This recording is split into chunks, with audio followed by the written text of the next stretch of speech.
Today I'm going to show you how to use the Spot Fix tool in Microsoft Photos. Alright, so the first thing we need is obviously a photograph. So let's go ahead and double click on this photograph. It'll open up in Microsoft Photos. On the top left, you will see an edit button. It's in blue.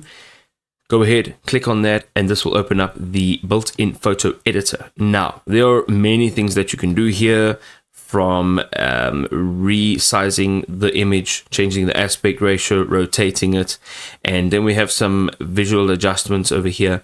What we want to do is go onto this AI eraser over here. Click on this. On the right hand side, you will see the auto apply as well as the brush size, which as you're changing it, you'll see on the main image, the size will change. Go ahead, change it appropriately. You want to use the spot remover tool.